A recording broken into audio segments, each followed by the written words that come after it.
बिस्मिल्लाहिर्रहमानिर्रहीम। अस्सलाम वालेकुम दोस्तों, उम्मीद है आप सब खैरियत से होंगे।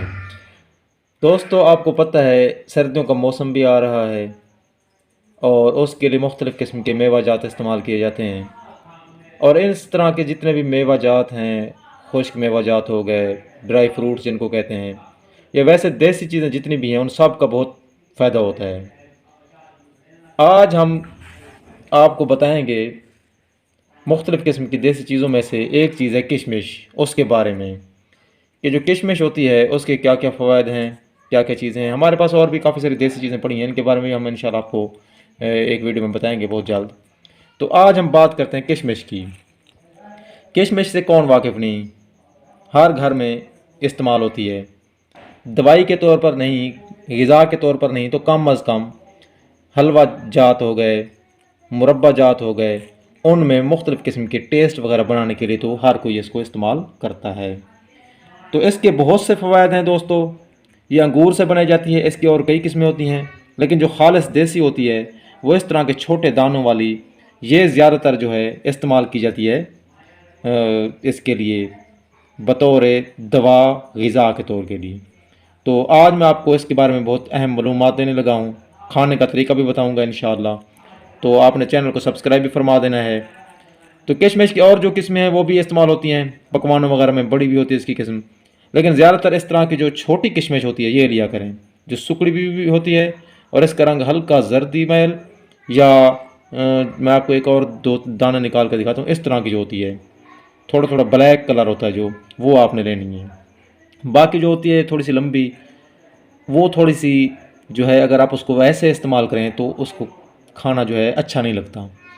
अब इसको आप ऐसे भी खा सकते हैं, अंगूर से बनाई जाती है ये। आप इसको अगर ऐसे इस्तेमाल करना चाहें तो वैसे ये चीज़ें जितनी भी होती हैं इनको धोया लाजमी करें। लेकिन जो इसका सबसे बेहतरीन तरीका है वो क्या है कि आपने इतनी सी किशमिश लेनी है, 15 से 20 दाने। वैसे कोशिश किया करें जो भी ग़िज़ा इस्तेमाल करें शुरू में उसकी थोड़ी मकदार इस्तेमाल किया करें। एक नौजवान बंदा इसकी इतनी मकदार यानी 15 से 20 दाने रात को भिगो के रख दे मिट्टी के बर्तन में। ठीक है, पहले कोशिश करें इसको 2 मिनट भिगो के रखें। 2 मिनट भिगो के रखेंगे ना इसको, तो इसके अंदर जो केमिकल वगैरह जिस तरह की चीज़ होती है मिट्टी शिट्टी, वो उबल जाएगी। फिर उस पानी को हिला के अच्छे तरीके से फेंक देना है आपने, छान लें या वैसे फेंक दें। फिर इसको 2-3 दफ़ा और भी धो लेना है। उसके बाद आपने इसको रख लेना है रात को भिगो के। पानी इसके ऊपर होना चाहिए काफ़ी सारा, क्योंकि इसने फूलना है, मोटा होना है, अंगूर की तरह ये बन जाएगी मोटी। सुबह जब आप इसको निकालेंगे तो उसके बाद आपने क्या करना है, इसको फिर पानी को पी लेना है पहले। अगर सर्दियाँ हैं तो पानी को ठंडा बिल्कुल भी नहीं पीना, हल्का हल्का गर्म कर लें, जिस तरह नॉर्मल पानी होता है वैसे बन जाए, फिर इसको आप पी लें। उसके बाद इसको आप इस्तेमाल करें। दोस्तों, ये बहुत ही ज़बरदस्त टॉनिक है, ताकतवर चीज़ है। जो बंदे दिमागी काम करते हैं, जिस्मानी वर्जिश करते हैं, वो इसको लाजमी इस्तेमाल करें। फ़ौरी एनर्जी देती है, थकावट को ख़त्म करती है। ठीक है, किसी किस्म की इसका कोई नुकसान नहीं है। हाँ, शुगर के जो मरीज़ हैं थोड़ा सा वो एहतियात करेंगे इसको खाने में। बाकी आप इसको इस्तेमाल करें, बच्चे बूढ़े सारे इस्तेमाल करें, ताकत भी देती है। आप ऐसे हाथ करें, उसको देखें आपके अंदर कितना ब्लड है। लेकिन जब आप इसको कम अज़ कम 10 से 15 दिन इस्तेमाल करेंगे तो आपको ख़ुद ही तब्दीली नज़र आएगी। आपको पता चलेगा कि वाकई इसने कितने असरात पैदा किए हैं।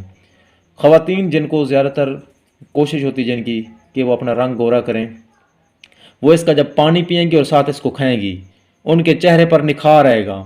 मैं गारंटी से कहता हूँ, आपको इसको लगातार 1 महीना इस्तेमाल कर लें, आप लोग पूछेंगे आपसे कि क्या इस्तेमाल कर रहे हैं आप, क्या क्रीम लगा रहे हैं।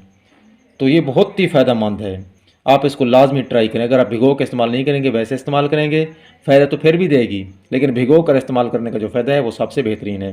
खून पैदा करती है, चेहरे की रंगत को निखारती है। ठीक है, एनर्जी देती है, फ़ौरन जिस्म को ताकत देती है, ताकतवर बनाती है, और साथ बंदे को जो हल्का फुल्का जो है चर्बी में इजाफा करके बंदे को मोटा भी करती है।